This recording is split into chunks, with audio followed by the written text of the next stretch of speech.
Welcome back to the H.E.A.L Method, Habits for a Pain-Free Life. I'm your host, Madhavi.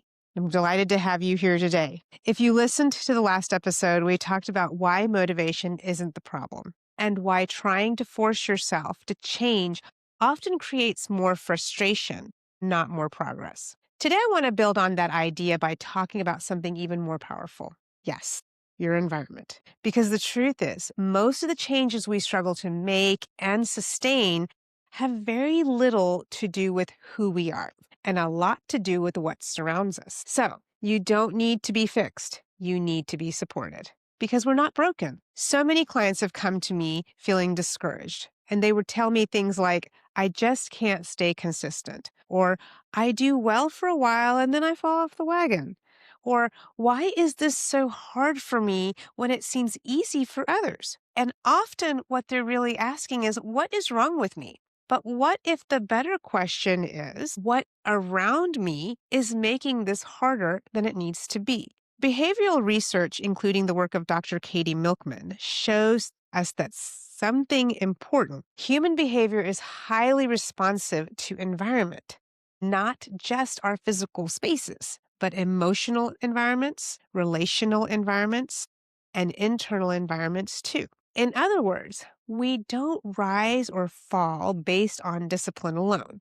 We respond to what is easiest, safest, and most available in the moment. So this is where I want to gently say something that might feel relieving. You are not undisciplined. You are responding exactly as a human nervous system is designed to respond. And when we change the environment, behavior often changes without force. So let's start with the most obvious layer, the physical environment. If you're trying to move your body, maybe move your body more, eat in a way that supports you better, maybe rest more consistently, create a daily practice, ask yourself, is my environment making this easy or is it making it hard? For example, clothes that don't feel good on your body, or a space that feels cluttered or chaotic, or tools that have to search for every time, expectations that don't match your real energy.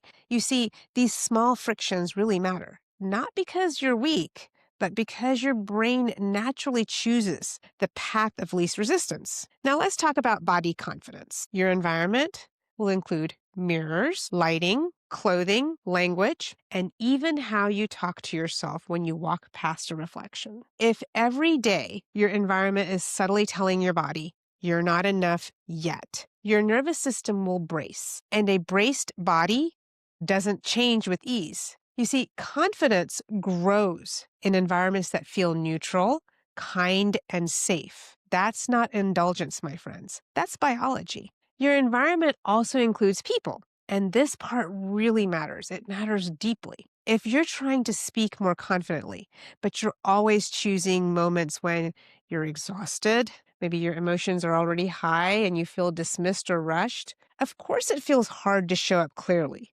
Timing and settings are part of the environment. Respect grows when our conversations happen where there is space to be heard. So one of the biggest mistakes people make is trying to change themselves without changing the conditions around them. That's like trying to grow a plant without adjusting the soil, the light, or the water, and then blaming the plant. Make sense? So you are not the problem.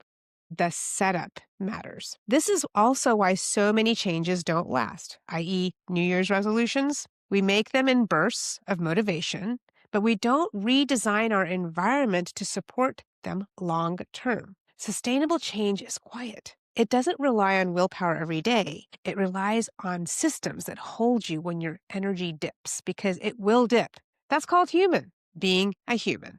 So here's a simple reflection to take you with you this week. Ask yourself, what's one small environmental shift that would make self-respect easier? Not perfect, not dramatic, just easier. An example, it might be laying out the clothes the night before, choosing a different time of day, softening your inner language, creating calmer physical space, or even changing where the habit happens. Small shifts create big relief. You don't need to overhaul your life, my friends. You need to stop asking yourself to thrive in an environment that doesn't support you. That's not failure.